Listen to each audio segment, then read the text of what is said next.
1.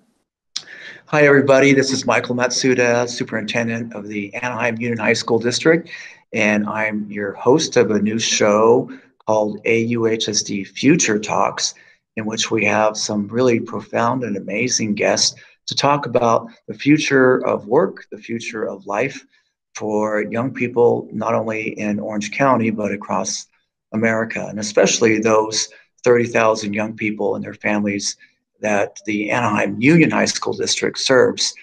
Today, I'm really proud to introduce an amazing person, someone with very deep roots in Orange County, somebody who is on the cutting edge of social justice issues and is a longtime personal friend of mine, Mary Anne Foo. Mary Anne Foo is the Executive Director and founder of the Orange County Asian and Pacific Islander Community Alliance. It's a large nonprofit with over 100 staff, and they serve 40,000 community members.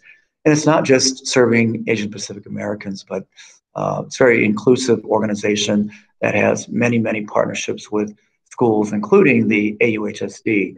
So Mary Anne has just a long record of accomplishment and really is one of the key drivers of and advocates for social justice in Orange County and throughout California, especially impacting Asian Pacific community islanders. She's also a very loving wife and mom of 2 amazing young boys, and one of them's, well, a man. And in fact, let's start with that question, because when you meet people like Mary Anne, especially a career woman, right? Also a mom. Mary Anne, how does all that happen, and how do you balance your life? Oh, that's a good question. It's really hard to balance your life. I think I grew up, and my mom is really a role model to me. She worked and went to school while she had us. So we have 3 in our 2 boys and a girl, myself. And my parents both worked all the time. They had to work. And what my mom did was she made sure that when she got home, it was just all time for us. And she was getting, going back to school. She ended up getting her master's degree while she had us. And being able to balance that, I think that really helped me to see that you could work and balance family and life, but you really had to focus on family once you got home. And I think it's just through all the challenges that my family has gone through that it really helped me to see how important family is and to put your family first. Yeah, I think that's the key, and that's great advice for young people who are just beginning their own families and their own careers, because oftentimes you get an imbalance in life, right? And again, I think it's difficult. It's more difficult for women, and also oftentimes for women of color, to find that balance, because always trying to sort of prove yourself, right, in the world, in the career world. So, and as a mom, with you're vested in the future of America, I guess. And so let's just talk a little bit about that from your perspective. What do you think this post-COVID-19 world is going to look like? Because many people want to go back to the past, and of course we all do. But what is, in your view, what is this going to look like? Post-COVID, I think one is that we showed that we're so international. Something that happening in another part of the world will quickly affect every other place in the world. And so one is that we have to think more globally. And I think many times we're taught just to think about ourselves or to think about local, but really we're huge, and we're a global society, and we have to think about all of all of the other people in other countries, because what happens to them impacts us ultimately. Other things I think we have to think about is how policies impact others. And so, for example, in the US, where we have policies around, we had so much fighting over masks, for example. and my background is public health, so I'm really into tracking illness and disease, as well as what can you do to prevent it. And so when issues of masks became politicized, we saw how it impacted the United States. And so many of these other countries don't want us to come. I can't even go to, my family lives in Hawaii now. My parents retired there, and my oldest is there. I can't even visit him because of, how much COVID had transmitted throughout the U.S. And so where other states or different places or different countries don't want us. And so how local policy, how federal policy here will impact our relationships with others. And so one is the global issue. Two, I think how it's impacting us, post-COVID will be how are we creating policies or laws that will benefit all? We saw COVID really brought out the inequities, and especially among racial communities. And you saw more African Americans, Latinos, and Pacific Islanders dying from COVID. And right there, you also saw a healthcare system that wasn't supported, and people couldn't get what they needed. So you saw healthcare providers, and then you saw, being impacted. You saw communities of color being impacted. And then you also saw essential workers being impacted, and essential workers, especially the low wage workers who can't work at home. They have to be going to their jobs every day, and they got COVID as well. And so I think post-COVID, what's going to show us is how are we creating policies that will benefit all. We'll look at equity, and we'll look at fixing broken systems and being more supportive of them. It's also going to advance us more technology-wise, because with school going online, with work going online, with less people, you see Twitter deciding not to have a building anymore and having everyone work from home. I think we have to look at our workforce as having the options of working remotely, and that's going to impact us in the future as well. So there's just a tremendous amount of challenges ahead of us and ahead of young people. What, like OCAPICA, your organization works and it's cutting edge on health education and policy education, economic development, housing. How do you weave all of that stuff together in terms of a local context? Mm-hmm. So for OCAPICA, when we developed it, we really looked at using a model that, what are all the influences to communities' well-being? And that's a social ecological model. A lot of times communities get blamed. It's like, oh, for being poor if you don't get a job. And that's not what happens. Racism affects you, discrimination, poverty, safety, planning, all of those things impact, whether you can get a job, whether if you have housing.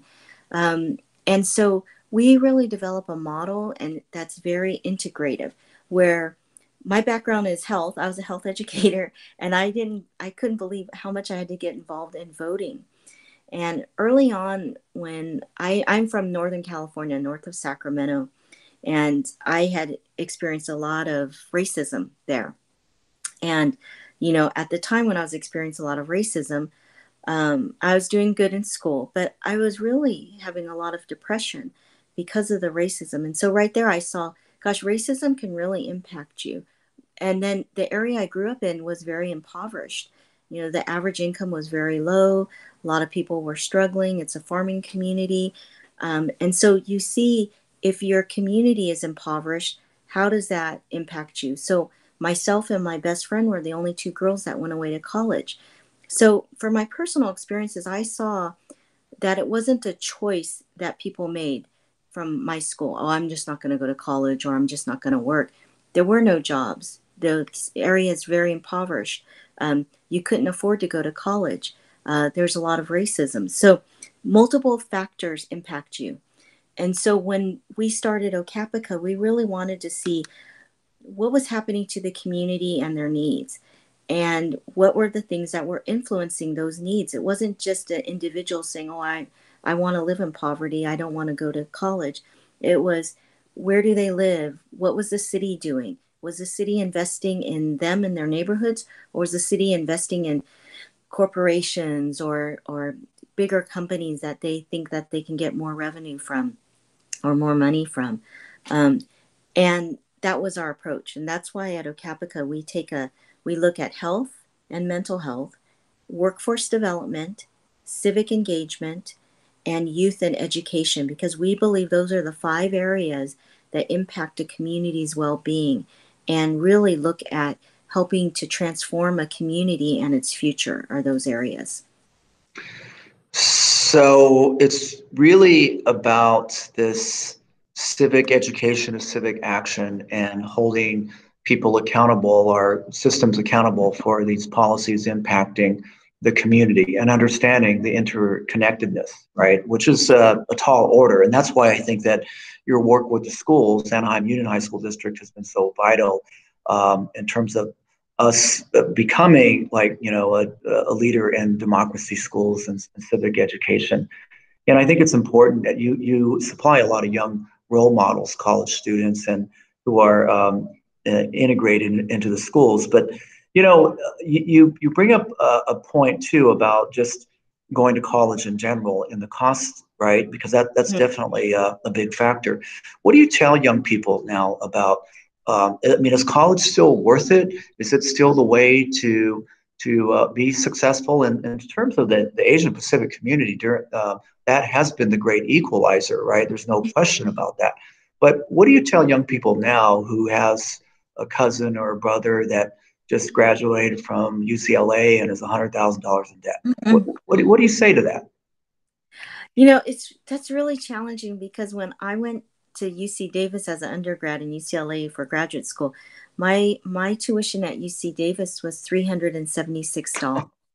And you know, and we were thinking, oh, that's kind of a lot, you know, because California schools were supposed to be free, you know, for the UCs and Cal States, and community colleges. The originally with the, you know, the master agreement in education, all of these public institutions were supposed to be free, and policies really changed that, and with the lack of revenue also changed that. So, you know, I do tell people that it is worth it, but yes, you're going to come out with a lot of debt. Now, one, we really try to talk to people about fill out the FAFSA and apply for every type of scholarship you can get. Also, think about community college as a pathway. Community colleges are amazing, and you can get all of your general education requirements out of the way, and then transfer your guaranteed transfer to, you know, a university, you know, many times the top university of your choice. And so I would say that's a really good pathway. Now, if college isn't for you, there's a lot of other types of positions. One of the things we're doing is we're really missing out on areas of you know, skill building and jobs, like, for example, Southern California Edison, who we work with, they're missing people in their business, in their sector, and they're paying people to get trained. Right. So mechanics, you know. What about, Mary Anne, what about people who want to go into your field, into the nonprofit world? How are jobs with nonprofits? So for nonprofits, it's really wide open. And my background was that I wanted to do something that got me closer to the Asian community, because I really had denied being Asian for so long. And so I was able to get a job in the Asian nonprofit. I just learned everything. And they sent me to Washington, D.C. to work on HIV/AIDS policy. I got all these opportunities I never would have. And it doesn't really relate to my major, but college taught me, I think, to be analytical and to have certain skills, and writing and speaking and communicating. And so I would suggest, you know, that, because, and learning a little bit about policy, because when you work, and especially in nonprofit, you really need to have that intern experience, that volunteer experience, but also the life experience. You think about your own passions and your own personal life experiences and what excites you, and then you can find a nonprofit that is doing the work that you're interested in. I was interested in health and Asians, and so I was able to work at a national organization that worked with Asian clinics and around healthcare. So how does one get their foot in the door, Mary Anne, with nonprofits? Or I think it's just calling a nonprofit that's in your neighborhood or in your city. Find out what they do. Look on the, look online. and OCAPICA is an AIM partner, so Yes, we definitely. for internships and mentoring. I know Exactly. that we only have about 4 minutes left, but I do want to get to another really big topic. This summer, we saw an explosion of nonviolent protests after the George Floyd killing. And a lot of them involved Anaheim, Santa Ana, Garden Grove students.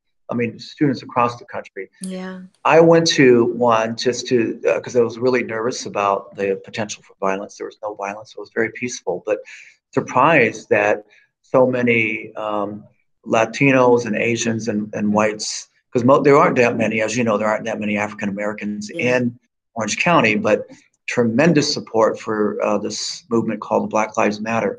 When people ask you, like young Asians or Latinos, why just Black Lives Matter? First of all, the historical atrocities and just the things that have happened to African Americans and the Black community historically has just, continued. And the African American community, the amount of discrimination that continues to occur made it that we really needed to focus on Black Lives Matter. Because when we uplift Black lives, we uplift everyone. When Black lives are able to get, access and equity, and there's no more targeting of them, then that will impact us. But what do you say to people that are, they might nod their heads and say, well, all lives matter. I think they just have to look at the videos and see the number of African Americans who've been killed. And they weren't doing anything, and they were, starting with Trayvon Martin. I mean, historically, it's been. So I mean, the numbers are there, right? Yes. Disproportionality with. Yeah, just a disproportion, just a disproportionality Mhm. among for Black lives, and that we as a community have to stand up. And if you say all lives matter, the issue is that that's not what's happening. It's not everyone's being impacted. It's Black lives that are impacted. And if we take that away from the community, if we're saying, oh, all lives matter, then we're really not uplifting and doing anything. And that's why And Black Lives Matter, movement was so important for all of us to get involved and to listen and to be there as supporters. I think people of my generation have a hard time grasping that, but this is a teachable moment for I mean, from the young to teach Yeah. us, the older generation, because I was really touched by the so many young people basically holding those Black Lives Matter Yeah. signs and just really um, peacefully, non-violently trying to have a voice and saying that we are interconnected in this Yeah. world. Yeah. In the last few minutes, what are some of your final messages to our young people? We have 30,000 of them in our district. What are some of your final messages? I'm just so inspired by you all. You're brilliant, and the strength that you have and the assets that you have. You're going to have so many people tell you you're nothing, throughout your lives. You're going to have so many people saying you don't deserve this, or you don't believe them. Just believe in yourself, because you have so much strength. And many times when I was growing up, I've had that where people were like, well, you don't belong, or you're not a part of this, or you're not, you go back to where you came from. And all sorts of hurtful messages are going to be said to you. You have to be able to use that to build up, your strength and your own resiliency, and believe in yourself, because you matter. And I'm just so impressed and so honored by all of what the young people are doing now. And you're our future. You can change this world. You can transform what this world is. Wow, what a great message, Mary Anne. And we are a district of the 5 C's. And as you know, the 5th C is compassion. I can't think of a better role model of compassion, Mary Anne. You have dedicated your life to building a better community for all. And we thank you for that. Thank you so much for your time. Thank you.